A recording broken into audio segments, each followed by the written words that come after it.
Good day. My name is Ed Howard. I'm with the Alliance for Health Reform. On behalf of Senators Blunt and Rockefeller, our board of directors, I want to welcome you to today's program on one of the fastest growing areas of the health field, so-called mobile health or M-health technologies. By that we mean everything from the Fitbit devices everybody's hoping to find under their holiday tree to GPS-enabled asthma inhalers with a whole lot of stuff in between and on both ends of that spectrum. These technologies have the potential to transform, or at least help in the transformation of the healthcare system with the goal of moderating costs, improving population health, and engaging consumers and patients, especially the high-need, high-cost patients. Today we're going to be taking a look at these emerging technologies, how well they work, how they might help vulnerable populations, how can we make sure that they are safe to use, among other issues. So it looks to be a great conversation, and we're pleased to have as a partner in today's program the Commonwealth Fund, which has supported a variety of research and published a number of papers on the subject of M-health. And we're very pleased to have not only as a partner in the program, but a partner in the moderating duties today, the fund's president, Dr. David Blumenthal. And we didn't talk about this before, but maybe I can do a little housekeeping before you kick off things so there'll be more continuity in the conversation. David has a wealth of experience dealing with the issues of today's program, including most recently as the National Coordinator for Health and Information Technology, as many of you know. Let me just say, as you can see on the screen behind you, if you want to tweet about this event, you can use the hashtag #DHealth. If you need Wi-Fi, you can see the instructions on the screen in front of you. You might leave that there for a minute. There's going to be a video recording available of this briefing on the Alliance website at allhealth.org as early as tomorrow, but certainly by Wednesday. There'll be a transcript a couple of days later.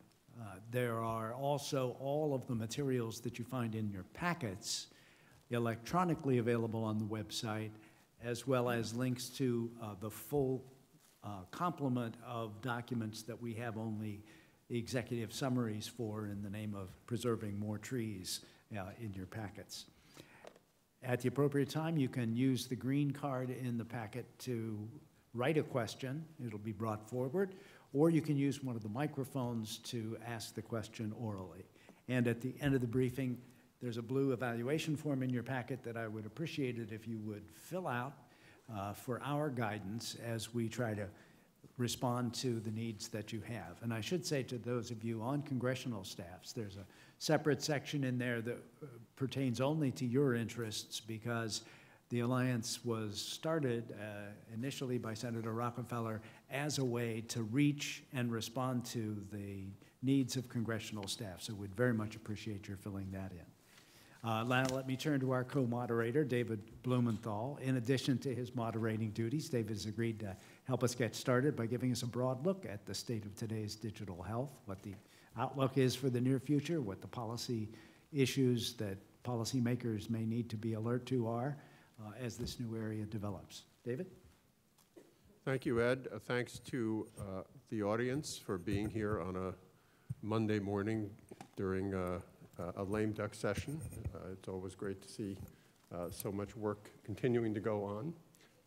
And thanks to our panelists for their participation. Thanks to the Alliance for Health Reform for their work in organizing this activity. I'm mostly just going to tee up some of the basic issues and first raise the question of whether this is our future. And I think there are some folks, particularly in various alleys, digital, silicon, and others that would like to believe this is the case. And I think I'll show you some numbers that show that some folks are putting their money where their imagination is with respect to M-health and digital health in general. There is a trend toward consumer adoption of mHealth and digital health applications. We are all very familiar with the fitness apps. I'm wearing the one myself right now that measures everything but my brain waves, I think.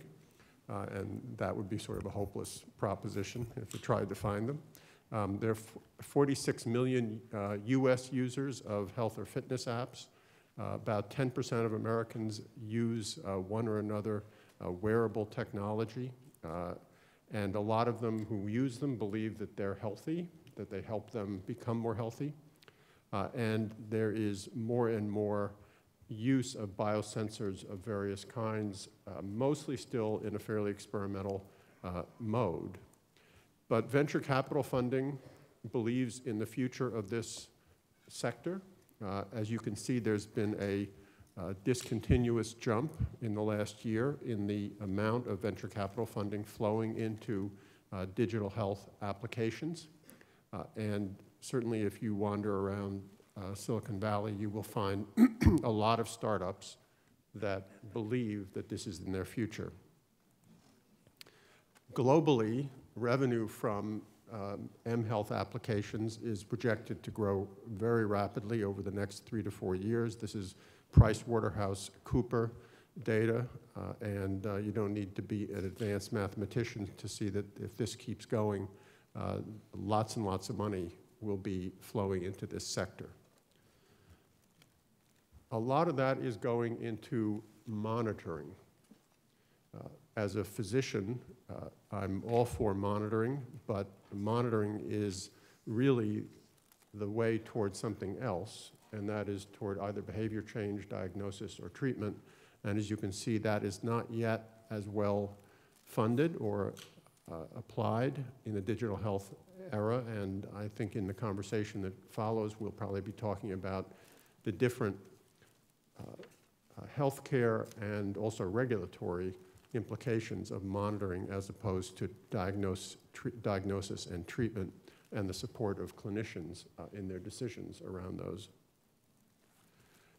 Ed mentioned the high-need, high-cost patient, and the Commonwealth Fund in particular is interested in this population right now for a very practical and also for a humane reason. These are the folks who cost the system the most money and are most vulnerable to its failures.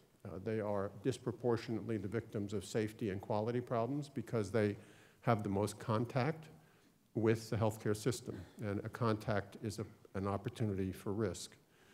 So 5% of them, as many of you know, account for 50% of our spending, 10%, 65% of our spending. If we don't find a way to take advantage of mobile health for this, to improve the health and reduce the costs of this population, we'll be missing a huge opportunity, and we won't really be confronting the serious problems of our healthcare system.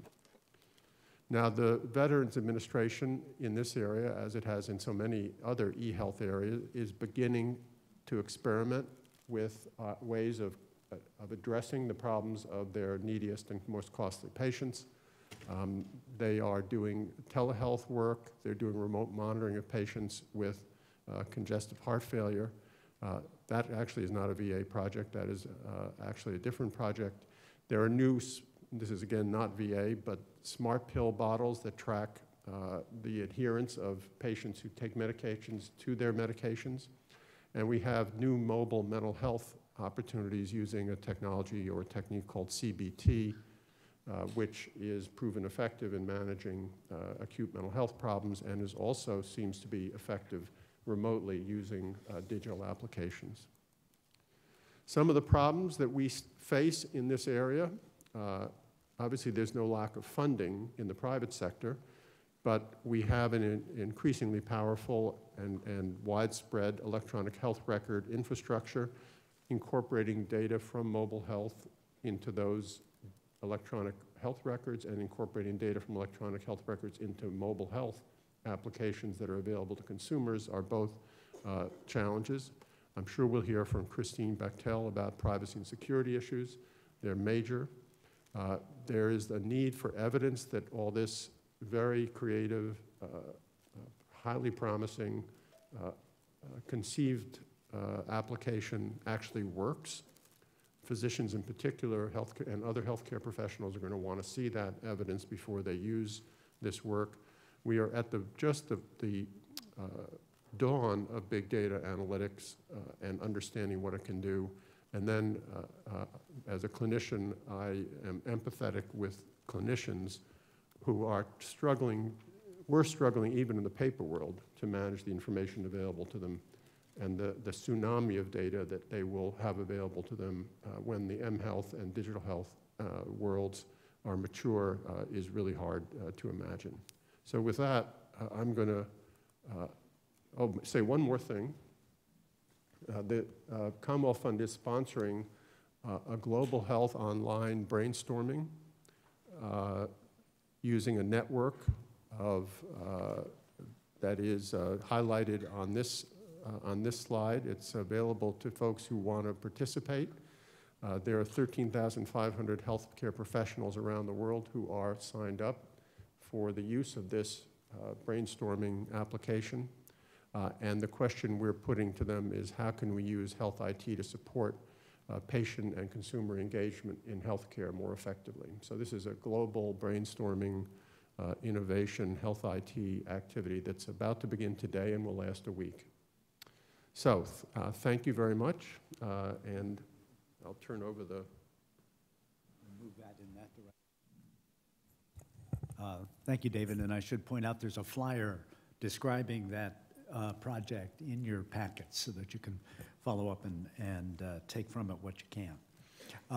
We're going to turn first on our panel to Dr. Michael Blum, who directs the Center for Digital Health Innovation at the University of California, San Francisco, and he's the Chief Medical Information Officer there as well at the Medical Center. He's a noted cardiologist. I always feel much more secure when there's a cardiologist in the room. And we've asked him to walk us through some of the triumphs and challenges that he and his center face in trying to make progress in digital health. Michael? Thanks, Ed, and David, thanks for setting the table so nicely. I'm going to follow up from where David left off. Being in Silicon Valley in San Francisco, we see a tremendous number of startups coming up to us with pitch decks in the digital health space, and this is the fairy tale that they bring with them. So they've invented a new digital health sensor that's on the left side at the top there, and it communicates via Bluetooth to your mobile phone, and that's all true, and it zips it up to the internet where all that data then lives in the cloud, and then it miraculously zips right down to your provider, who is sitting there with nothing to do other than wait for your piece of data to come to them, and then they'll get back to you immediately. And this is the reality. The sensors exist, the connections exist, the iPhones or Androids zip it up to the cloud. There is no connection to the doctor, and the doctor is not sitting there waiting for your information. They're pulling their hair out saying, do not send me more data. So at the Center for Digital Health Innovation, we're trying to attack these problems on multiple fronts. I'm going to talk a little bit about from the provider perspective and the innovation perspective, and then we'll have lots of time to get into that. We focus on 4 pillars of activity at the center. Innovation is incubating internal innovation. We have lots of what we call frontline innovators who live in the problem spaces, and they say, how can technology really help us with these problems? I contrast that to a lot of the technologists. We have fabulous, fabulous technology and design in the San Francisco area. Much of it ends up being technology looking for a problem to solve rather than a problem looking for a technological solution. We spend a lot of time trying to explain that to people. Validation, David touched on as well, and that's one of our primary focuses is, okay, you've invented a technology, we have a problem, let's start looking at whether the technology really addresses it. Does your new technology that the most brilliant sensor technologist in the world has invented, does it actually measure what you think? Many of these technologies actually are built to show providers what they're used to seeing through brilliant visualization and signal processing, but are they accurate? Are they precise? Are they reliable? All those questions need to be answered, and that's what we do in that validation step.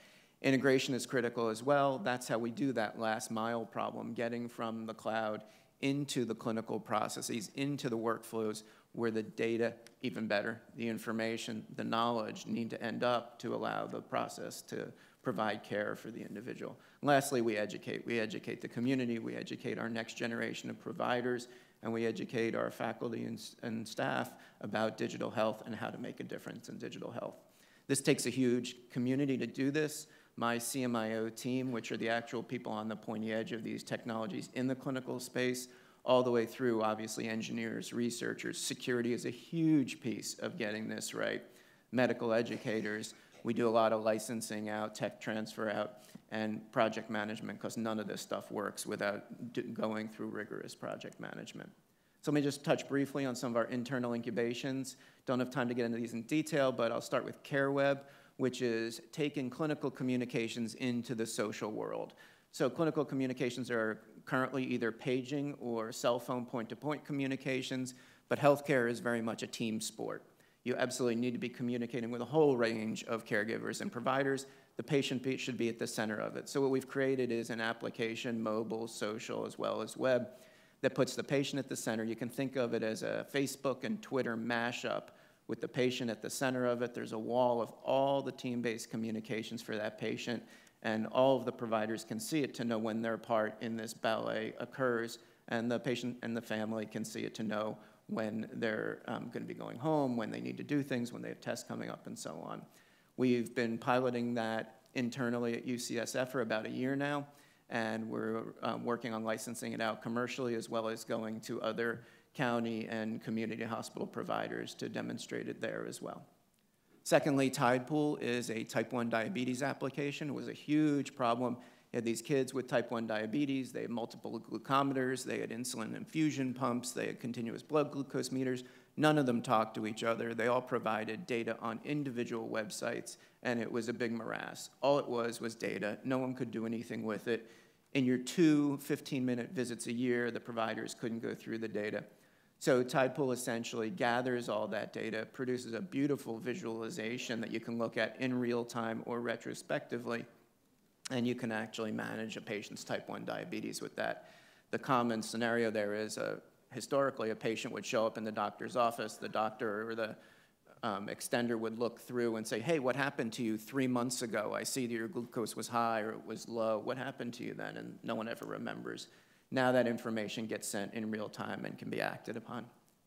Lastly, I'll talk about the Healthy Heart application, which is redoing the seminal Framingham study, which is a study that really generated what we know about cardiovascular risk factors. It was done over a period of about 50 years, is still ongoing, and had about 4,000, 5,000 patients in it in that time. The Healthy Heart study will redo that work, but do it in the contemporary era. We will do it with web recruitment and trials, web consent, and the goal is to redo the Framingham study, but at 100 times the power in 1/10 of the time. So this will generate far more powerful and really defining risk factors so that I can talk to an individual patient about their specific risk in the current year, the next year, rather than the 10-year Framingham risk. This is getting incredible traction. As I said, Framingham had about 5,000 patients over the 50 years. The Healthy Heart trial has already enrolled 15,000 patients in about 3 months. It has access to the American Heart Association database through a partnership where they have access to 1 million patients. These are some of our external collaborations. We have a large partnership with Samsung that looks at those validation pieces that we talked about. So they're developing new sensors, new app, new cloud technologies. We take them in the lab, we validate them, we demonstrate that they actually measure what they're supposed to, that the data transits properly, that the algorithms are working properly, and then we test them in real clinical trials populations to see if there are outcomes out of these. We have a variety of large and small partners who are looking for very similar or broader collaborations out of the Center for Digital Health Innovation. We've gone through over 100 startups, some of whom had the fantasy that I talked about previously, some of whom are actually very well versed. We've gone through those, and we have 3 active projects that have come out of those, so you can get the sense that the ratio there is similar to what it is in venture capital. So what's this all mean? I think trends that we're going to see over this coming year is the reality is going to set in this space. We've already seen the cancellation of the Nike hardware business. They're moving towards the data and algorithm business. David talked about a lot of the Fitbits that everyone wants under their Christmas tree. Well, it turns out that those don't work for very long. aside from accuracy issues, there's the issue that people wear them. The half-life of those devices is about 3 months before it ends up in the drawer with many of your other devices. And many of these companies are struggling with their business models. Most of them haven't figured out how to generate money, despite the report that says there's going to be $1 bazillion in this space. People are struggling to figure out how you're actually going to generate money. And the investors are going to start demanding results. So while there's, at the end of this year, it looks like there's going to be about $4 billion having been invested in the space, I think we're going to see in the coming year people are demanding it. What you're looking at there is what's called the Gartner hype cycle. And every new technology transits through that. Starting at the bottom left is when the technology gets created, there's a lot of buzz about it, and you get to that peak there that's called the height of inflated expectations. And that's where we are now, where we think that these technologies are going to dramatically fix everything, and then reality sets in and you rapidly fall down into the trough of disillusionment, which is where I think we're going to be over this year, as a lot of the stuff is shown not to work, a lot of the stuff falls away, a lot of companies go out of business, and the data disappears. And then from there, we'll go into the slope of enlightenment and the plateau of productivity when the surviving technologies really start to demonstrate results. Secondly, we're going to see much more sophisticated wellness devices. We'll see new platforms and ecosystems coming out. Samsung is leading the charge. You've heard also about the Apple technologies that'll be coming out. So we're not going to see individual devices, but we'll see platforms coming out. And we'll see multi-parameter sensing in a much more sophisticated way. You're going to see blood pressure sensing. You're going to see oxygen saturation sensing in combination with the typical steps that we've seen for a long time. We'll see much more advanced analytics on these platforms, which are going to start to be helpful, and the payers are going to be getting in the game. We'll hear some more about that. We're going to transition from how many steps did you walk, and that'll make everything better, into true chronic disease management. We're going to see a revolution in the management of hypertension, diabetes, asthma, COPD, and most importantly, we're going to see applications specifically directed at behavioral health. None of these problems that David talked about in terms of reducing the costs are going to really make an impact unless we figure out how to reduce behavioral health issues. And it's doable. At UCSF, we have an application that addresses one of the most difficult populations, schizophrenics, you can actually address through some digital health tools. Telehealth is going to become pervasive. I think we'll hear a lot more about that today.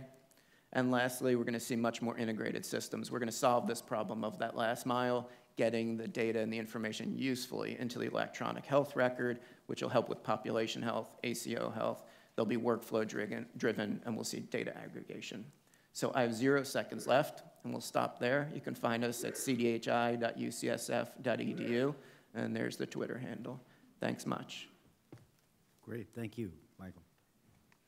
And as we pass the clicker down, I want to just point out, somebody gave me this article this morning about an application that probably hasn't gone through Dr. Blum's Center for validation. It's a popular new exercise app called ProMiler, and apparently the way it works is that you turn it on, and it tells you that you have run 5 miles that day, no matter what you have done. It is a way, according to the developer, of achieving your exercise goals in as simple a way as turning on your device in the morning.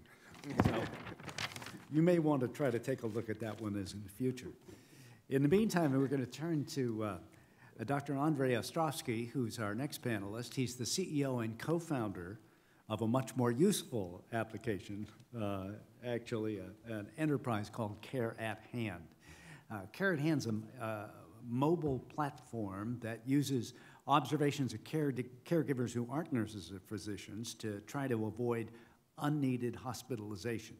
And Dr. Ostrovsky is going to help us understand the challenges in channeling digital innovation towards serving vulnerable populations, the high-cost, high-need people that Dr. Blumenthal was referring to.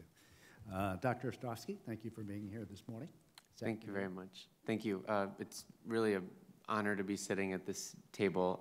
I was sitting in the audience about 5 years ago as a speechwriter and intern for Senator Cardin while I was a medical student, and I saw some speakers here many times over, which really, as I pointed out, shaped my career. So it's really humbling to be on this side of the panel.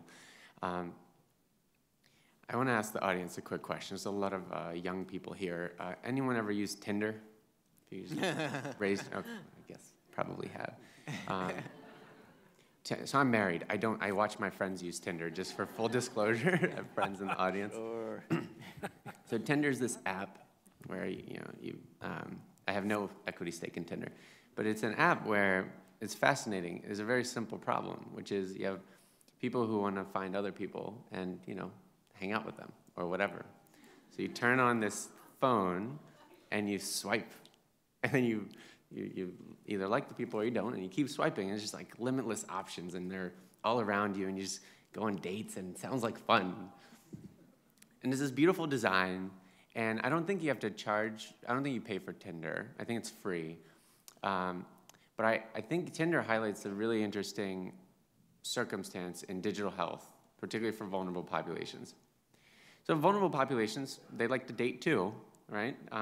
Maybe economically impoverished, you still may want to go on a date.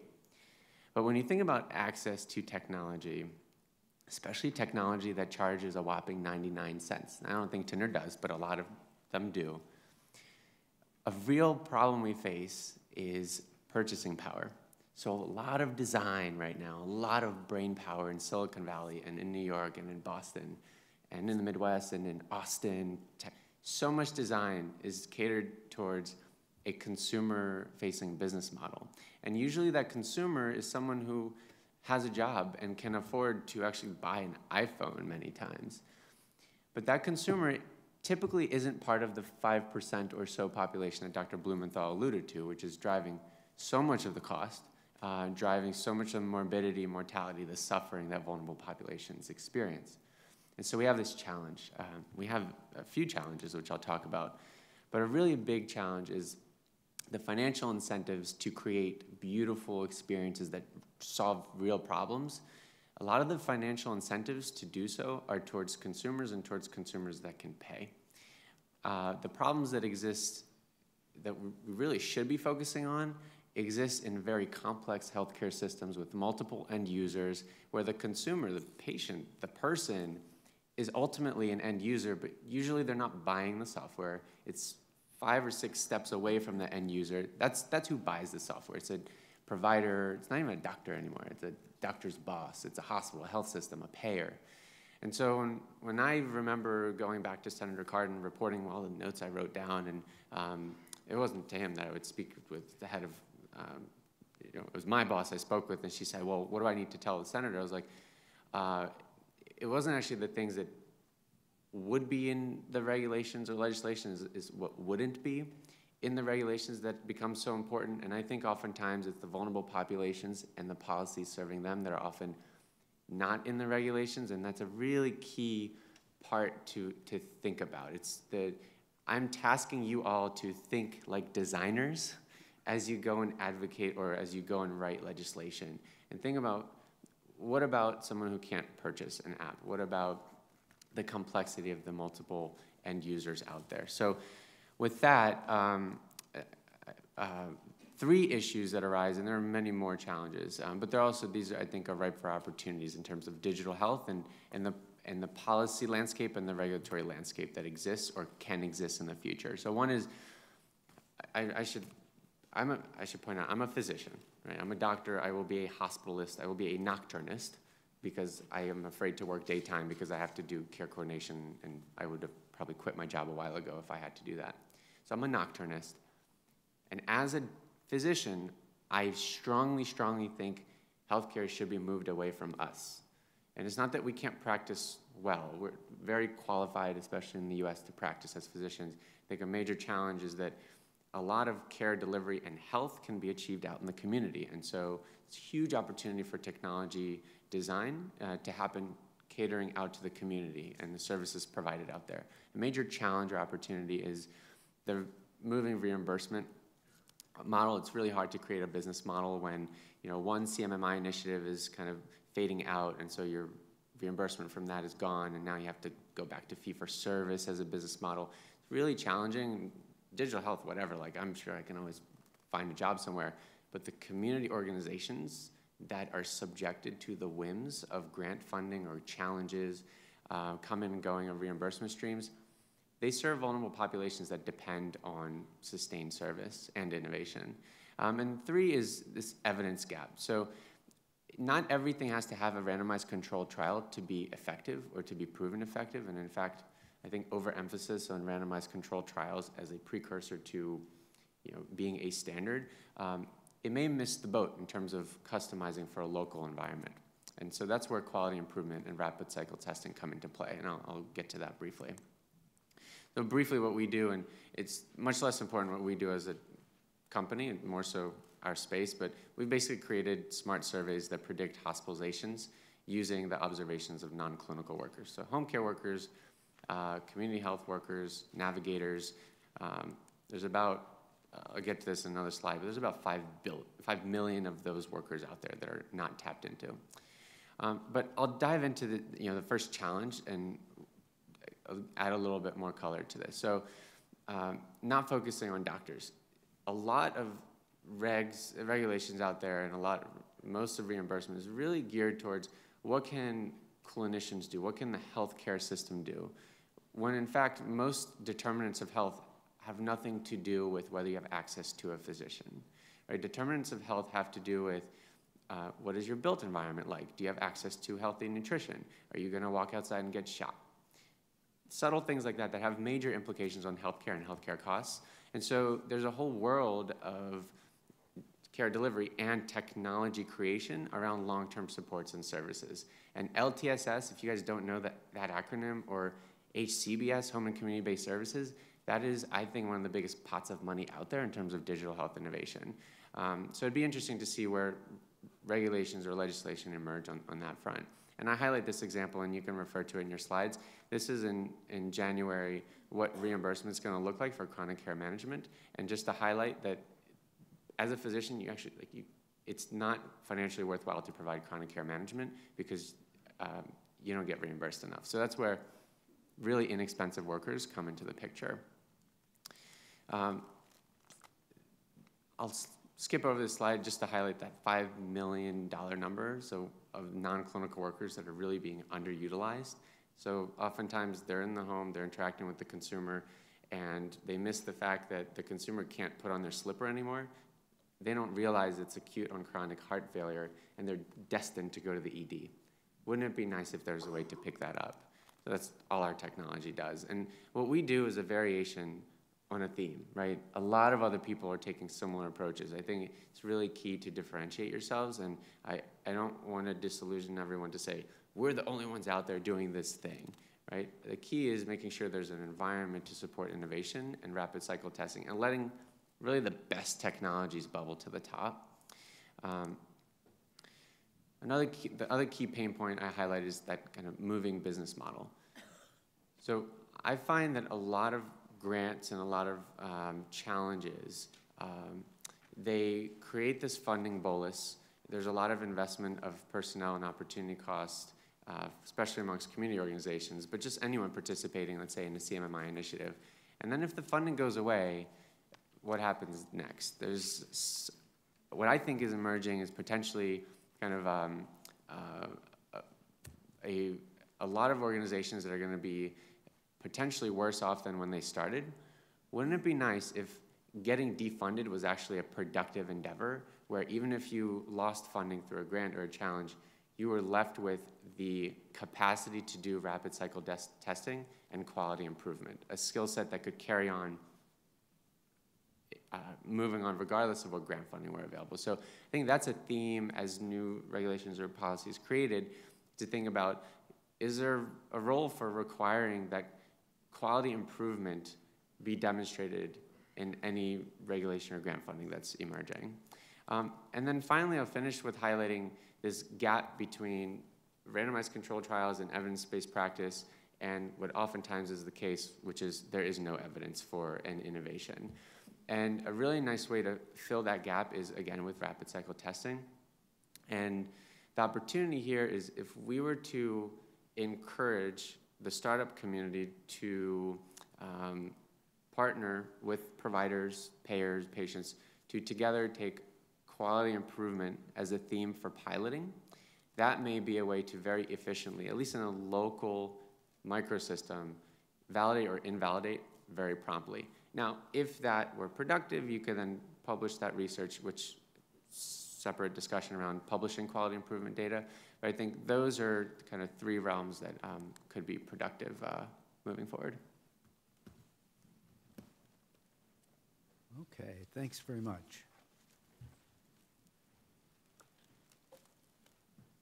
We're going to turn now to Liz Hall. She is the Vice President of Federal Affairs for Anthem, knee WellPoint, one of the largest private coverage providers in the country, one of those payers that Dr. Blum was talking about earlier.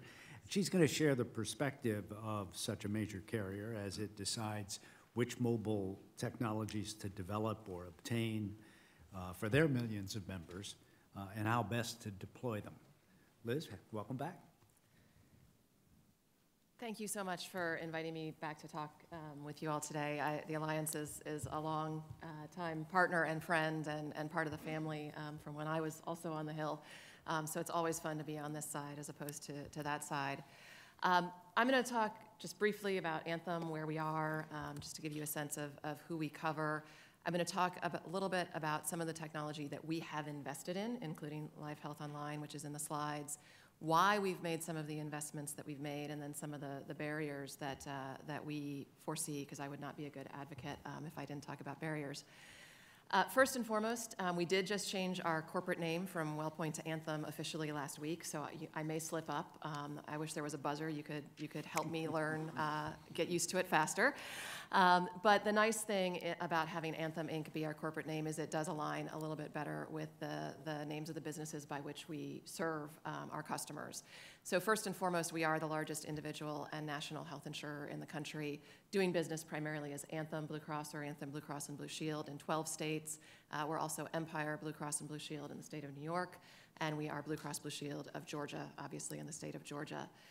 We're also the largest nationwide, not nationwide, but we're the largest Medicaid managed care company in the country, providing managed care services in 19 states. So we have a lot of folks that we are trying to reach from all different walks of life, be it in the Medicaid space, and that space, I think everyone knows, is very broad, can be everything from young moms and kids to individuals with multiple complex disabilities or needs, all the way up through the corporate customer who is trying to provide the best benefits they possibly can to their employees to try to attract them. So we have an interest in looking at all sorts of different technologies and do look at all sorts of different technologies. As has been alluded here today, we have to decide where we're going to invest our money, both as an investor and a supporter of technology, but also where we are going to reimburse for services.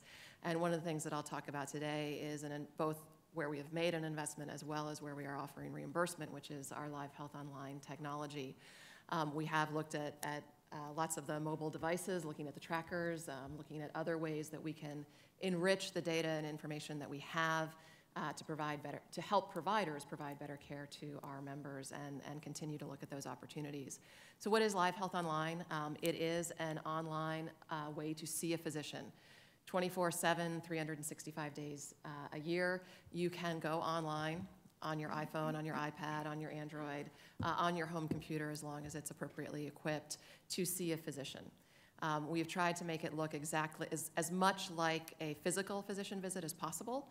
You'll input your insurance information, you'll input your patient history. If your provider information is available and can be shared over the appropriate platforms, will input that information. You can input your temperature. If you have equipment at home, or if you're in a kiosk, because we do provide kiosks, you can provide that. You can input that information as well. You then go into have the opportunity to select the provider.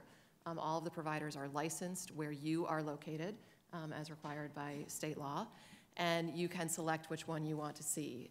Usually you will have an option sometimes based on the hours. You may have a smaller selection than others, but you can select the physician, and similarly the physician or provider can select you.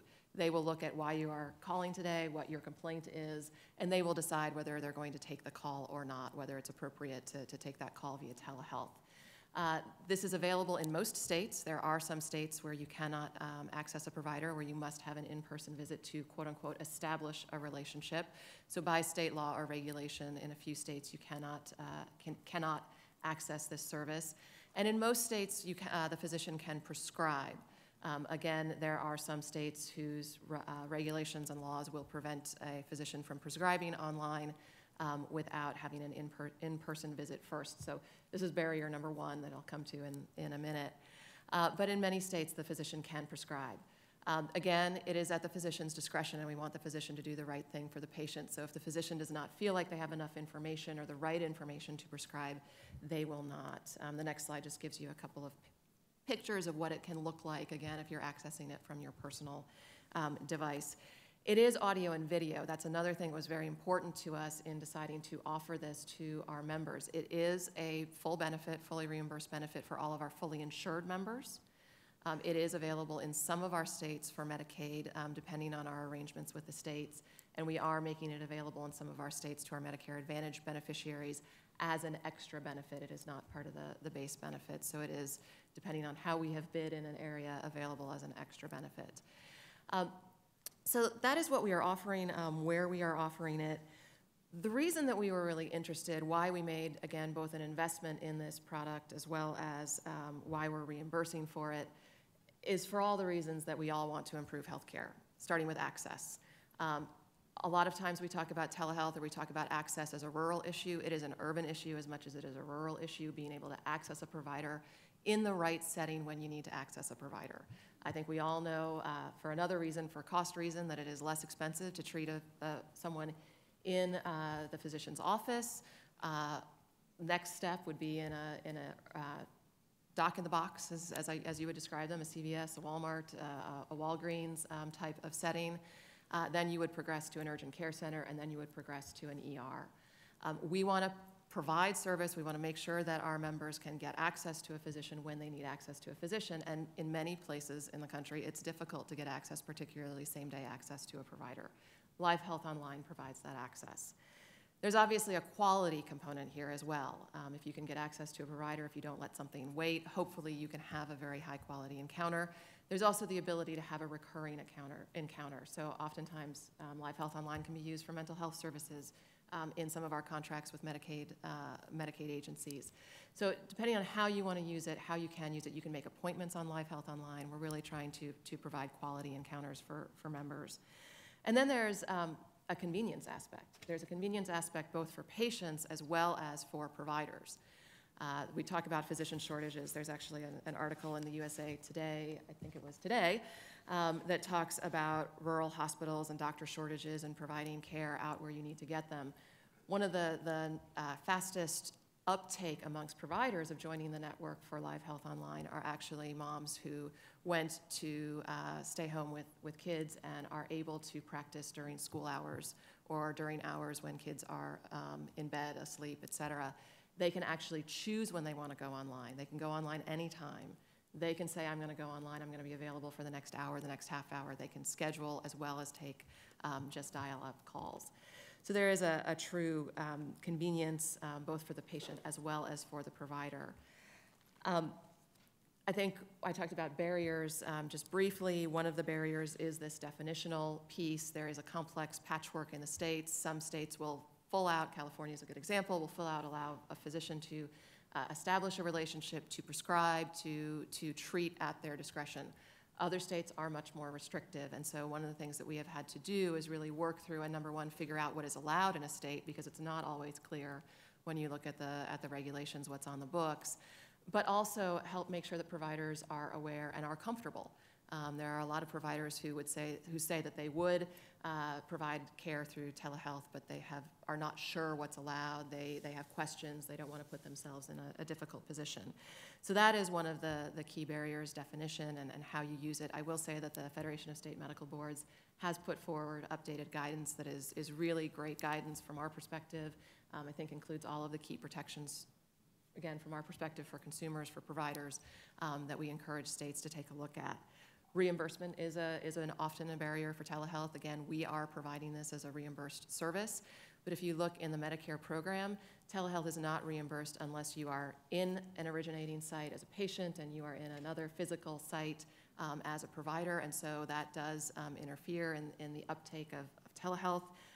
There are some licensure concerns. Is it easy? Is it simple? Is it straightforward for providers to get licensed in multiple states? And then last but not least is consumer comfort and consumer uptake. I'll leave you with my experience, my personal experience with Live Health Online is just an example. And you all can go and try it out if you want. You can go online. If you are not covered, it's a $49 visit for your initial visit if you want to see a provider. I have had 2 encounters with Live Health Online. One, 4:30, inevitably 4:30, I get the call from school that my son has a rash and that I don't have to pick him up immediately, which I question, but that I could not bring him back until he had a doctor's note. Being my second child, I'm a little bit more lax. I went and I picked him up and I took a look at him and I said, this is nothing, I've seen this before, this is a viral rash. When little kids have colds, it's common, they will get a rash that goes along with that. I took him back to my office where we have a kiosk. I hooked him up. In the kiosk, we hooked up to the physician. We have a derm cam that actually gives you a more magnified view of the rash. And at the end of the consult, I had a recommendation for Benadryl. I had a full record that was written down that I could email to his pediatrician, and I had a doctor's note that I emailed to the principal of his preschool. So it was a great experience. Second experience that I had was for myself. I went in, definitely had a upper respiratory infection and thought I needed an antibiotic, but we could not establish the video link. We weren't at a point where we had a good enough video link, and by policy, physicians on the system will not prescribe unless they have a quality video link. And the physician basically gave me the option and said, I can see you, but I cannot prescribe, or I cannot charge you for this visit and you can go see someone else, or you can try when you have a better connection. And I said, please don't charge me and I'll go get a better connection. I'll go see someone when I get home, or I'll go somewhere else. But at least I had control, I had that option, and it was available to me. So it's one place where we invested because we think it makes sense. It's a great piece of technology, the application which allows you to actually interact with your physician. Okay, very great. Thanks, Liz. Let me just ask you the geographical spread of the availability of this service. So it is in all states, is available in all states except for Alaska, Texas, Louisiana, Arkansas, Alabama, and New Hampshire. And that is based, again, on our either understanding or availability of clear guidance that it's permissible to have the service. And then we can prescribe, I believe, in 35 of the remaining states. There are a few of those that we can't prescribe in. Great, thank you very much. Now we turn to Christine Bechtel. She's head of the Bechtel Health Advisory Group. She's got a lot of experience working with consumer groups concerned about health issues. She also serves as a consumer representative to the Federal Health IT Policy Committee. So today we've asked her to give us some consumer perspective on digital health and to describe some of the challenges to scaling up even the successful applications. Right. Christine, thanks for coming by. Thanks, Ed. So it's good to be with you guys today. I'm completely cognizant of the fact that you've all had enough time for the carbs to sit in, so we'll try to keep it lively up here. I wanted to start by talking a little bit about what we know about consumers and health IT. So how many of you guys in the audience have a doc where you have a patient portal, you have some online access to your physician practice? Okay, a fair number of you. How many of you guys have used that portal for whatever purpose, whether it's a secure message or med refills in, let's say the last year? Okay, so all of you who pretty much have one use it, so that's awesome. So you guys are, among those who are, I think, becoming increasingly expectant that health IT is going to be part of the healthcare experience for consumers in some way. Love it or hate it, Meaningful Use has done that for us. It is the single federal health policy that has done more than anything else in the country to open up access to health information and services for consumers. So Meaningful Use has brought us the ability to have a portal, go online and view your health information. For most hospitals who are already in the second stage of Meaningful Use, and shortly physicians who are doing stage 2 of Meaningful Use, you're going to have the ability to not just look at your information statically, but download it. And once we have the ability to download it and transmit it based on a set of standards, I think we're going to see an unleashing of innovation in the mobile app marketplace for uses that we haven't imagined, the things that we can do with our own personal health data in pretty easy ways too, right? Without having to like manually type it in like you do to a PHR today. You're gonna be able to upload your med list. You're gonna be able to work, you know, with Fitbits and other trending devices and combine all of it with your own personal health information. That's gonna be pretty amazing, and I think we're gonna see some really different stuff in the coming years. So secure messaging is out there, the ability to email your doctor. Patient-generated health data is a big emerging area where I have actual health data that I can contribute to my personal health record and share with my doctor so that he or she can integrate it into their record. Care planning based on my own health goals, getting a visit summary. How many of you guys have been to the doc in the last year and you got like a piece of paper either handed to you or emailed to you that was a summary of your visit that day? Oh, come on, tell me, keep going. Okay, I guess it's a lot more than maybe the rest of you are napping. But anyway, so that visit summary came out of the very first stage of meaningful use. So some really interesting things are happening from this incredible public investment, right? And on Wednesday of this week, I'm excited to tell you that the National Partnership for Women and Families, where I spent 5 years, which is a wonderful nonprofit consumer organization here in DC, is releasing a new survey report about how consumers are using health information technology. They gave me permission to give you a little bit of a sneak preview, but it tells us that we have now twice the rate of online access to personal health information as we did when we first did this survey in 2011. Which means a majority of consumers have online access today. That's huge. For people who have it, just like in this room, they use it, not surprising. And more than half of them use it 3 times a year or more. So just as a sidebar, for those of you who are getting the clinical folks in your offices saying, we can't do this, it's too hard, because there's a part where you got to get 5% of your patients to actually use your online portal one time or send you a message one time in a year. It turns out that more than half of consumers in this country use their patient portal 3 times a year or more. So this should be a layup, just food for thought. Anyway, so back to you guys. 2 out of 3 people and 2 out of 3 docs actually support the ability for consumers to view, download, and transmit their health information. So really good public support for all of this kind of work.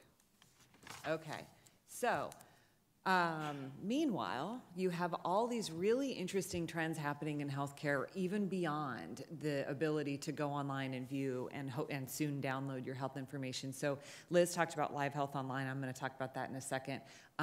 Minute Clinic and Healthcare Clinic, right? These are the walk-in clinics that you're able to get at your retail pharmacies, which, by the way, are located so much closer to every single person's house in the country than any doctor's offices on a wide scale. So makes sense why they suddenly give you access to primary care services. You are seeing, smartphones being used in new and interesting ways. The ability, this picture is the ability to track your blood pressure, take and track your blood pressure. One of my favorites is Speak with Doc. This was an app that I discovered.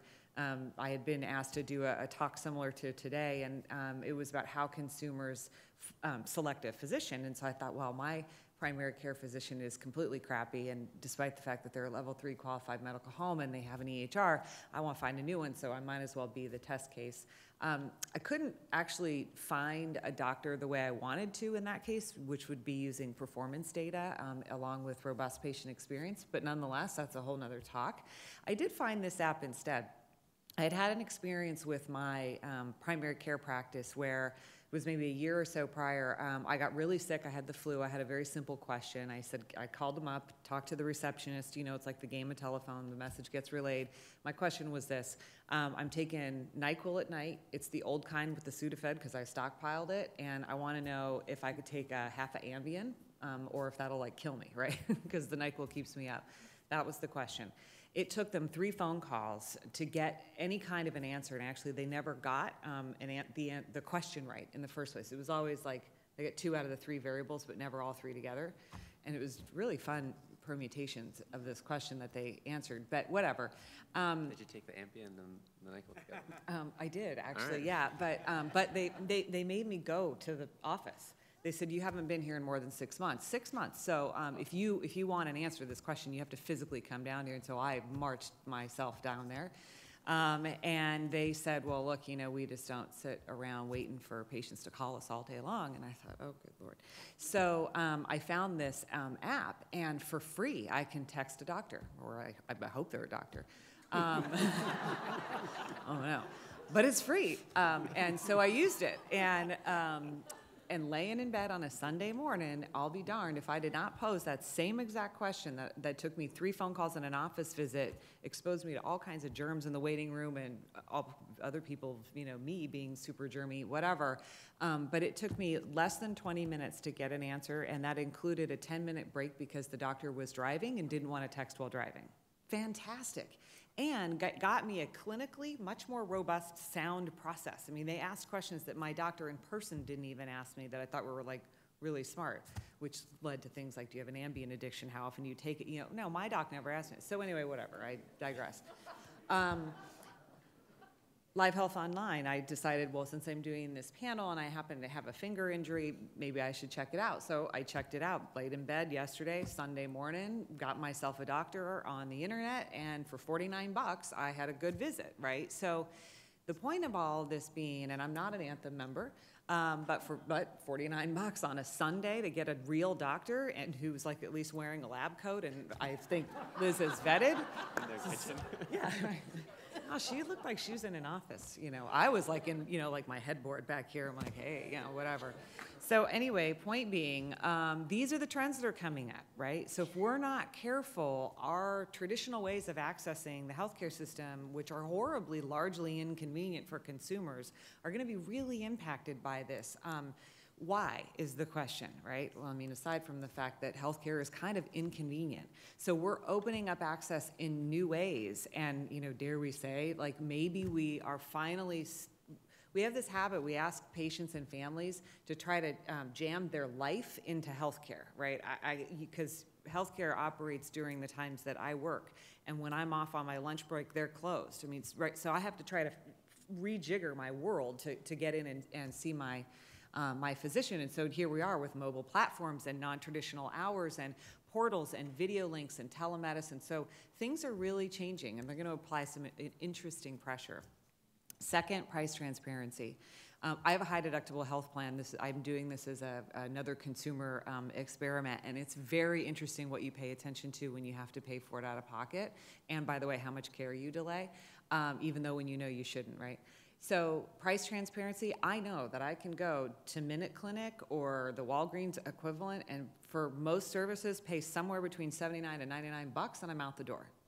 Oh, wow, okay. Now if I called my primary care practice and said, or asked my doctor, worse, right, face to face, well, how much is that gonna cost me? Most of the time they don't really know, okay, because of all the reasons that we know around how we pay for healthcare. Third kind of key trend here, we're unlocking data, and that's essential to consumer empowerment. So I'm going to suggest to you that we're changing consumer expectations and that is a really great thing. But we have some impeding progress here, issues, and I know that I'm going to run a little bit up against my time, but I spent too long telling my story. So bear with me, I'm going to go fast. Number one is culture. It's really about how we view patients. We tend to think about we want to make patients take responsibility, but when I come in with my internet research, right, we call it Dr. Google and we roll our eyes at it. But that's an engaged patient, right? So how, as we start to see patients really taking healthcare into their own hands, like I've been doing, what's going to happen? Are we going to embrace that or not? Meanwhile, by the way, in the Netherlands, dialysis patients have said, hey, look, I get better outcomes if you teach me how to dialyze myself. And they're doing it, and they have far better outcomes, far fewer infections at far less cost. So they're actually co-producing healthcare in this arena, right? We're like still fighting about the role consumers should play in the office or the hospital. Payment, huge issue. So I want to just suggest that we don't pay for the things that we need to. We don't pay doctors to talk to each other. We don't pay them to have non-traditional hours. There's just too many payment issues. And we do pay for tests and office visits. So for example, Live Health Online, totally awesome service. My only complaint, and it has nothing to do with the platform, is that my recommended, I think it's like a little sprain or something, so my finger is swollen. My recommended treatment plan was going to involve an x-ray, which I'm a little dubious about, a possible specialist in physical therapy. And I just think that's a lot when there are more conservative options that we should have started with. That's not a dig on the physician, that's a dig on our payment system, because we train people to think that way. So the work that CMMI is doing to test payment models really needs to continue.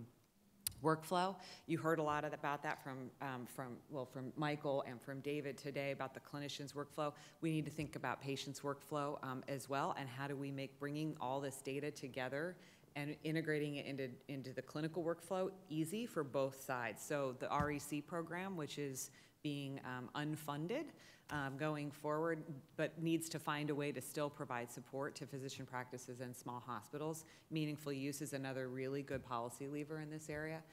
And then finally, technical issues, and there are a bunch.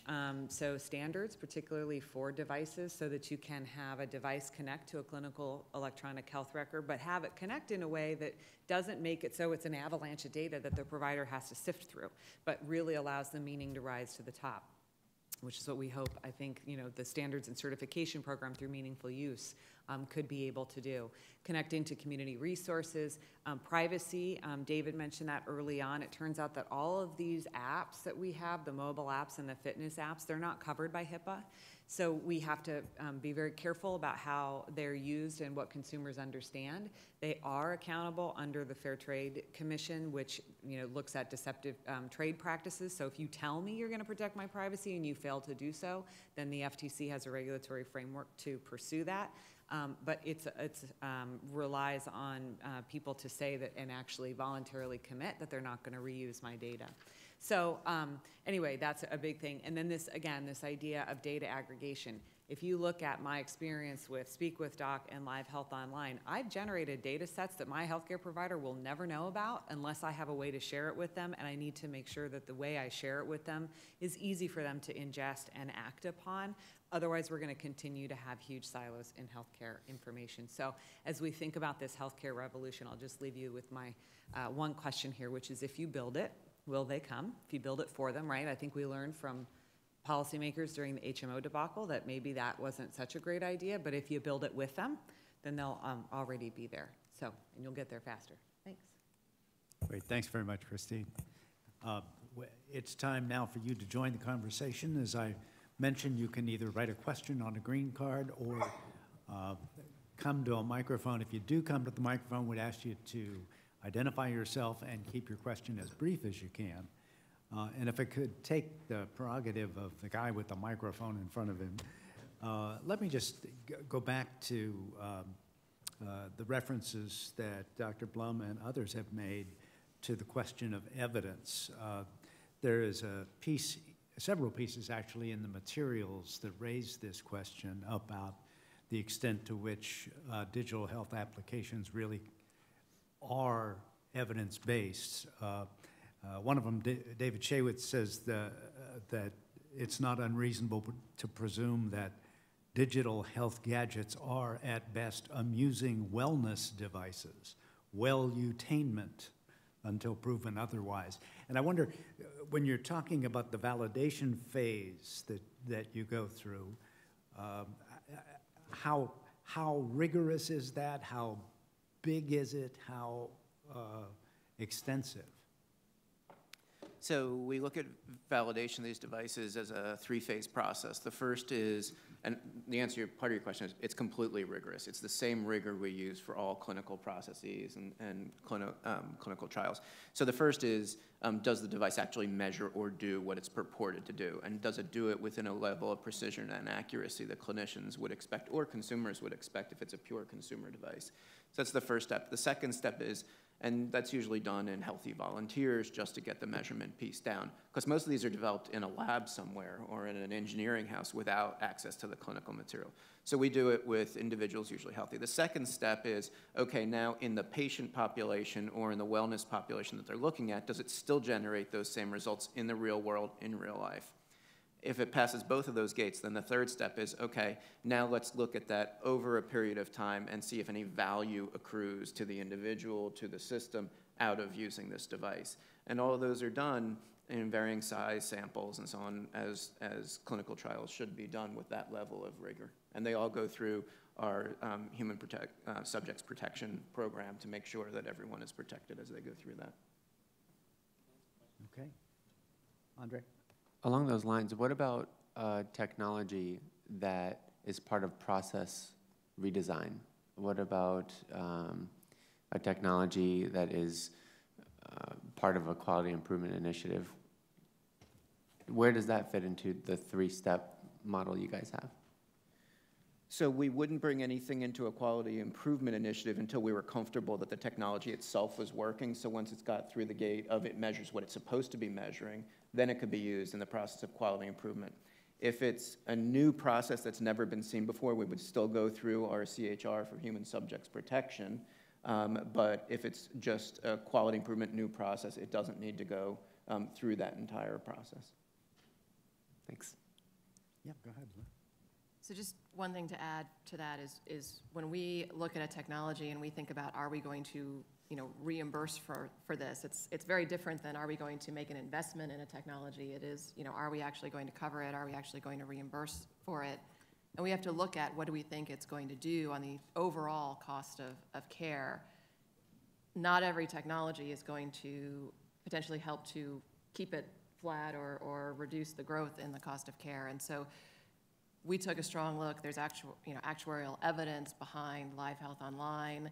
We've looked at other technologies where there's not, and that does play into the decision when it's commercially reimbursed, commercial coverage. Obviously, there are some mandates out there, requirements, et cetera, but I think it speaks volumes from my perspective, being in the insurance industry, when a plan says, yes, we are going to reimburse for this. So. Okay. Yes, Tony? Yeah, hi, Tony Hausner, formerly with CMS. So one of the things my impression is that a big barrier is the electronic health record systems don't talk to each other very well. Different hospitals will have different systems that can't share the data extremely well. So it's one of the things that's holding back is the need for more standards in electronic health records. And I'm wondering what can be done to facilitate the development of more standards so that we can have better communications and other steps to improve the communications between electronic health record systems. So I'm particularly interested in Dr. Blumenthal's answer to that, but as well as other panel members. Sure. So one of the real shocks I got when I came to work in Washington as national coordinator was how undeveloped the standards world was. Also how political it was, and how much the different standards were stalking horses for interests, political and economic interests. So I do believe that we are now at the point where there's a sufficient political will to basically create standards that are uniform and mandatory for systems that qualify for meaningful use, reimbursement. The only lever we have for the industry to adopt those standards is the meaningful use marketplace, the marketplace created by meaningful use. So it's going to be very important that those penalties, the incentives are going away, but those penalties persist, because unless there is such a market-driven requirement for adoption, there will be no leverage to require vendors to adopt those standards. But we have all the mechanisms that we need to create uniform standards. We are developing the standards, but they had to be developed. That was the astonishing thing. There was much work done on standards, but they were conflicting and inconsistent and not ready to really be developed. So I think there's been a lot of work done. There needs to be more work. I do want to say one thing about interoperability and exchange. It's a team sport. Standards will not accomplish it. What I like to say is that you can be the Tom Brady or Peyton Manning of information exchange, but if you have no receivers down the field, you're not going to look very good on Sunday. And that is the situation we have in local healthcare markets. We can have all the technology and the standards in the world, unless there is an economic business case for hospitals to exchange information with with the organizations that they try to outcompete every day of the week, unless there is an economic incentive for them to give away proprietary information that we would not require any other economic entity in a local market to give away free and actually to pay for, exchange will not occur. Well, I miss working with you as national coordinator. So I was going to say largely the same thing as David, which I won't repeat, but I will say that I want to be careful too how we characterize the level of interoperability that is out there, because there were 2 standards that were included in meaningful use that did facilitate communication, maybe not full, well, definitely not semantic interoperability, but there were the direct standard and another that to facilitate sharing of care summaries and the ability for physicians to securely email others, including the hospital. So there's meaningful use has made progress there, but I think as David is suggesting, it's not where we need to be yet. We're now, as a member of the policy committee, we're now thinking about different strategies like open APIs, et cetera. But if we start paying people, David's right, if we start paying people for care coordination, they'll start sharing information by hook or by crook. Andre? One quick thought.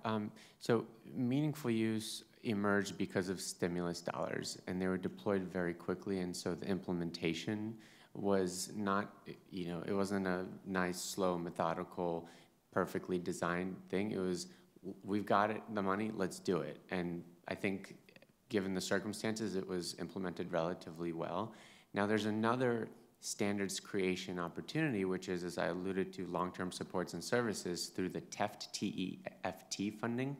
And this is a more methodical, I think there's more of an opportunity for thoughtful design around interoperability, where imagine if Meals on Wheels could capture information that was a risk factor for hospitalization, and then Anthem got that piece of information. I mean, there's some potent new standards being created that do have the luxury, a little more luxury of time of elegant design.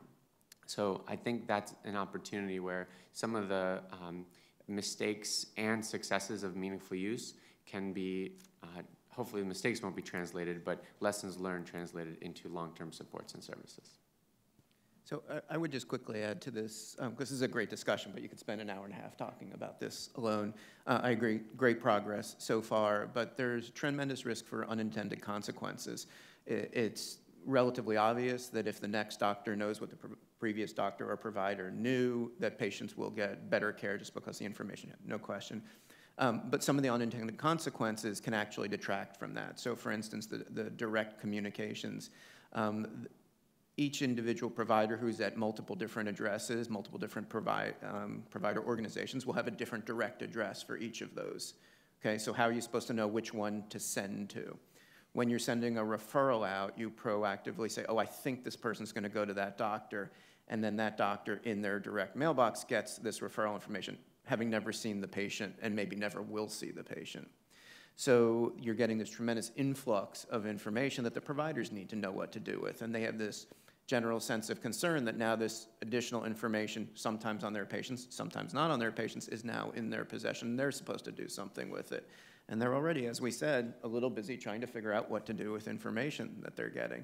And there are multiple different examples of that. So I think we have to be careful, extremely careful, and there's a tremendous amount of thoughtful discussion going on around how we develop these standards. But we do need to progress slowly. We need to start to chunk out the things that are relatively obvious, that a primary provider who's known, who's seeing a patient, should receive a quality discharge summary. They should be able to import that into their record. They shouldn't be copying things over again. And as David said, the industry should be able to take care of that. We have to be careful that we don't reach too far and start creating more work, more burden that is of questionable value while we're trying to do that. So this is a little bit of be very careful and be careful what you wish for. Terrific. All right, thank you. Yes, sir. Yes, hi, my name's Al Guida. I'm with Guy Consulting Services, and I represent the Behavioral Health Information Technology Coalition. The coalition is pursuing 2 pieces of legislation, S-1517, introduced by Senator Whitehouse, and S-1685, introduced by Senator Portman, that would add mental health and addiction providers to the HITECH Act. And my question is to Dr. Blum, at the very end of your presentation, Dr. Blum, you made a sort of a parenthetical reference to the work that UCF is doing with people with schizophrenia, and I'm hoping you can elaborate on that a little bit. The Medicaid recipients with schizophrenia are 3 times the cost of other adult Medicaid recipients, and this is largely because of uncontrolled comorbid medical surgical chronic disease, cancer, diabetes, heart disease, cirrhosis of the liver. I'm just hoping you might be able, I'm going to take the response seated, but I'm hoping you can just discuss that work in a bit more detail. Thank you. Try not to use up too much time, and I had negative 15 seconds when I made the comment the first time. But a fantastic investigator at UCSF named Danielle Schlosser has done work in developing an application specifically for schizophrenic symptom tracking medication utilization, which is really fascinating if you think about it, because if there was ever a population that would be A, difficult to reach, be underserved, vulnerable, and really be worried about, in many cases, being tracked, devices knowing what's going on with them, you would really wonder if a schizophrenia tracking application could work, and I was certainly very skeptical. The initial results are looking very positive. The engagement with the application is very positive, and reported outcomes and medication adherence, appointment adherence, time in therapy have been very good as well. Ongoing clinical studies looking at it and how to distribute the application to get more broader appeal, but we can certainly talk offline and I can connect you to it. But I'm happy to have heard your comments, and I'll definitely take a look at that. Thank you. Can I just follow up? There's a question on a card that came up earlier, which focuses in on mental health and behavioral health. And they ask about some of the best practices that people might have seen and what might be on the horizon, and what policies need to be put in place to support and promote leveraging innovative use of these technologies for behavioral health. And of course, you were describing one of the most promising and best practices in your situation, and I wonder whether you have either whether you have opinions about others, or if other panelists might have some contribution.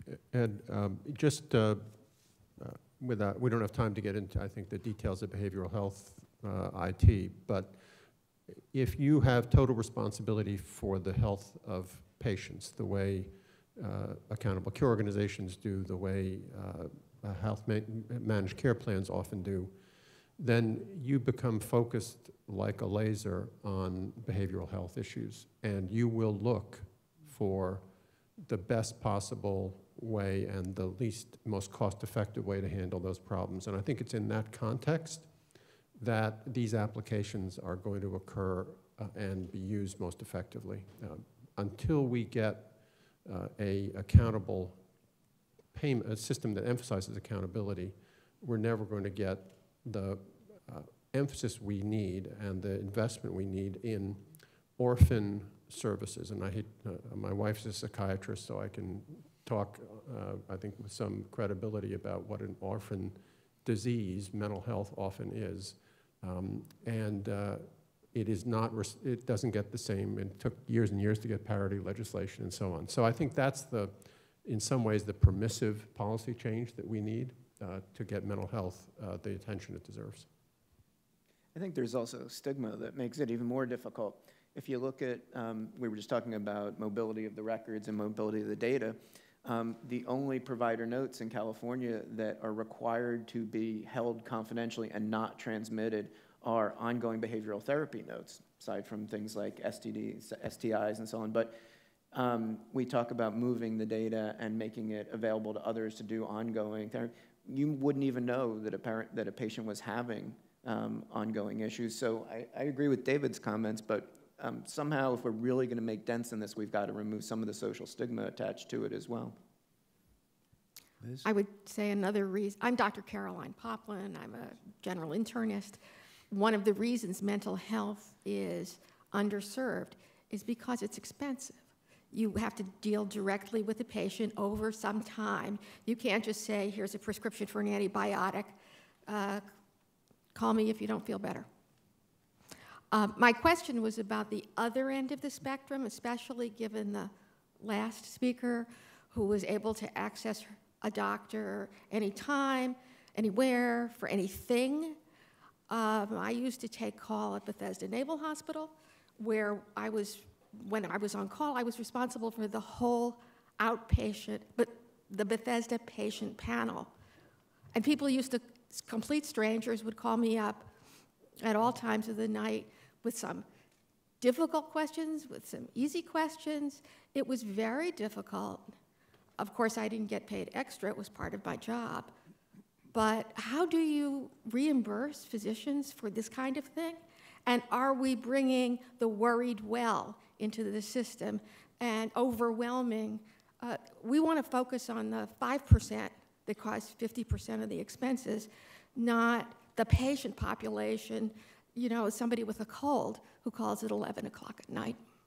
Liz, that sounds like a question you'd like to take the first crack at. Sure, and when I talked about the actuarial science behind it in terms of us making the decision, are we going to reimburse, one of the questions that the actuaries really asked of the business was, okay, is this going to lead to a continuity of care? Is this going to potentially provide care at an appropriate site at an appropriate time? Or is this going to just generate a bunch of visits where someone says that they need to go to the doctor, that either it doesn't work and the patient still needs to see, someone face-to-face in an office 2 days later, or you're going to see a physician and the physician's going to say, well, I can't treat you, you need to come in. And it was a question that we struggled with. I mean, the primary sort of target of the basic see a doctor anytime, anywhere is going to be much less complex, but there's also a use and a benefit on the much more complex side. Again, if you are not conveniently located to a doctor and you need a specialist, it is a lot easier to call up and have the conversation Sure. online. So it can be used in both circumstances. It has to be used appropriately, and that's one of the big things that we have tried to do in working to build some of the basic rules around Live Health Online, just in terms of, no narcotics are prescribed on the system. That's just a no-go. Again, no prescription without a video consultation, not just on a phone consultation. So I think that there are very talented providers out there, and one of the key principles behind Live Health Online is provider discretion, and the provider should decide what's appropriate to treat and what's not appropriate to treat through the platform. Thank you. David? So I'd like to put the conversation about alternative sources of primary care in perspective. The United States is the wealthiest country in the world and has the least functional primary care system of any developed country. We have fewer primary care physicians per capita. We have longer waits to get access to primary care, and we have less satisfaction with primary care. This is stuff that the Commonwealth Fund documents year after year after year through cross-national surveys of developed countries. Right, this is not an accident. Right, so we are now talking about workarounds for systems that are not in demand in the rest of the world because people can get access to primary care quickly and they trust their primary care physicians. Right. It would be a shame if we threw out the aspiration to have a functional primary care system by satisfying the demand of basically healthy people, mostly healthy people, for much more rapid access to primary care, and fail to invest in an adequate primary care system where Christine could actually get a return of her phone call and a conversation, probably not with a physician, because she didn't need to talk to a physician, but with a nurse practitioner or a physician assistant she trusted within half an hour of her call. That's the standard we should set. It should be someone who has her electronic health record, knows her as a person, knows if she has an arrhythmia that should be taken into account when she's taking Sudafed, Right. if she has any other complicating condition. What we are talking about with Live Online and these other things, which work quite well for people who don't have that kind of relationship with someone they trust and know, we shouldn't forget that we absolutely need to create a primary care system in this country that works as well as the one in the UK and the Netherlands and in Switzerland and Sweden and Australia and New Zealand and throughout the Western world. And if I could just, since we're kind of talking about, part of, I think your question relates to the stories that I told. I think David's absolutely right that the primary care system, if it's not really working for me, we have a huge problem beyond that, right? For people who have much more complex life circumstances and illnesses, certainly than I do. So I get that, but I would say two things. One is I think we want to make sure that we don't have people sliding into the top 5 or 10% of high needs, high cost patients. And so if access means providing different ways and methods of access that work for different people, regardless of socioeconomic background and other things, I think that's a good thing. And when I hear you say words like the worried well, I worry about that, ironically. And I worry about that because on the one hand, we talk in policy circles all the time about we need to get patients to take responsibility and we need to get them to be more engaged in their care and more activated. Not saying that you do, but there's a very large discussion around compliance and adherence and how that feeds all these high cost and high needs patients. So if we have people who are worried and well, I'm actually kind of excited about that because they're activated. They're engaged and they're paying attention. And, you know, like me, I have the resources to support that, but I don't want to marginalize that because I don't want to end up in the 5 or 10% either. So I think it has to be a system that is built on the strong foundation of primary care that works for a very, very diverse patient population. You can't ever talk about patients as all one, you know, thing. We know that. So understanding the diversity of needs and backgrounds and building a system, again, to my last slide, with them instead of for them will work better for primary care clinicians and practitioners and professionals and for patients and families. I just want to say, I don't want to cut anybody off, but we're getting near the end of the time, and Dr. O'Day has been very patient at the other microphone. Well, it's just aligned to what you were saying, Christine. You know, one of the most transformative idea that I think I've heard from this panel is that these tools could actually change the consumer expectations, and we've never really been able to do that.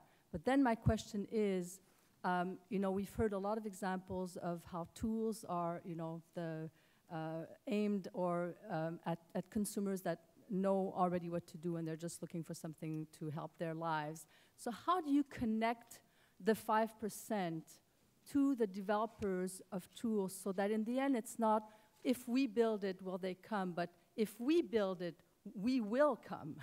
And how do you start? Maybe there's bringing patient-centered designs, linking the 5%, not the well, but the 5% to engineers, to designers who will really understand the challenges they have. So in the end, we can have a lot of vignettes about the schizophrenic who's smoking, who say, hey, I have this tool now, it's really helping me stop smoking. Or the frail elder isolated at home saying, I've made new friends this week. So how can we get to those vignettes with the 5%?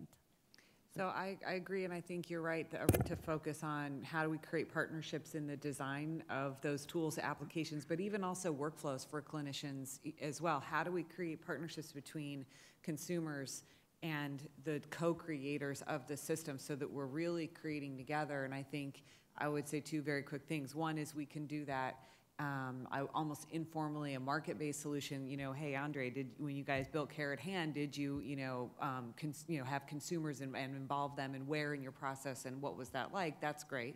But I would say too that, and I'm going to speak to you, of course, as a funder, that PCORI is a good example of where we wanted, and Congress had a big role in saying this will be a patient-centered outcomes research institute, and you've got to have patients really involved. And PCORI is a great example where they require involvement for their grantees. They have involvement. They practice what they preach. They do it themselves. So that kind of co-partnership, I think, is really essential for creating something that works. And I would add to that, the type 2 diabetes story is a fantastic example of that. This application, the whole system was developed by a dad of a kid with type 1 diabetes who got tired of having all this disparate, useless data and said, and he was a technologist, had made his bazillion dollars, and said, there's got to be a better way. And he went to the companies that had all of the data and said, bring it to us, let us build a better visualization, a better process to work with the clinicians. And they said, no, the data is ours. The data is not yours. We have it, it's our property. And he said, oh no, I disagree. That's my kid's property and my property, and we're gonna use it to take care of my child. And they had a long battle, and they eventually, being technologists, figured out a way to get the data, which is too long a story to go into. And then more patients, more family members. This company ended up being built and driven by families of kids with type 1 diabetes. So it was built from exactly the perspective that you're talking about, and is getting to be incredibly successful. So we always have focus groups and patients involved in the tools that are being built for them to use. When we build our communications application, we have regular focus groups with the users to be sure that it's meeting their needs. I completely agree with the comment. And as we turn to Dr. Ostrovsky for what may be the final comment of the panel, I don't want to put any pressure on you. I'd ask you to pull out the blue evaluation forms and fill them out so that we can improve these briefings for you. Yes, Andre? So I'll be very brief. I think if we focus on that 5%, a few of them have had that billion-dollar exit who are also technologists whose children don't have type 1 but type 2 diabetes. Oh, and on top of it, even if they had all the access in the world to care or the greatest apps, they would oftentimes be too distracted by the fact that dad or mom, single mom, was going to her second job at night, which is a user experience. When we think about co-designing, that is a very challenging co-designing experience. So I'll just highlight two legislative examples where we can, maybe you guys can do something with. Telehealth Enhancement Act, very interesting. Extends telehealth coverage for Medicare services. Medicaid often is 5-10 years behind. As a pediatrician, all of the nice incentives or disincentives to provide accountable care, we don't realize until 5 years after all the Medicare innovation. So can we expedite Medicaid innovation faster? The other piece, MedTech Act. So there's a letter from AMIA to the Energy and Commerce Committee that basically highlight a response and suggestions around the MedTech Act, basically saying we need to not overly regulate technology, but we have to maintain transparency and safety.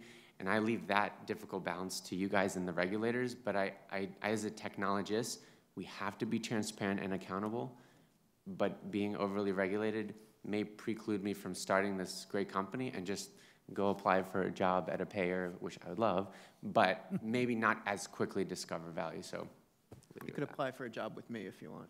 Thank you. My wife would appreciate that. Okay, well, let me apologize to all of you who have written some very good questions on green cards, but we've pretty much run out of time. And we didn't get at all to the question of regulation, which is raised in a couple of the pieces of material in your packets, and I would commend the FDA report from April to you on that issue. And I have a hot news flash, courtesy of HHS, that this morning the Office of the National Coordinator issued the Federal Health IT Strategic Plan that looks at some of the issues that are being discussed here today from a federal agency perspective. So I commend that to you as well. I want to thank the Commonwealth Fund and particularly David Blumenthal, who is still operating on Adelaide time, for making this event possible. And I want to call your attention again to this Breakthrough Opportunities event, for which you have a flyer that I think will carry this conversation further than we were able to do it today. So I would ask you finally to join me in thanking the panel for a great discussion of a very tough issue.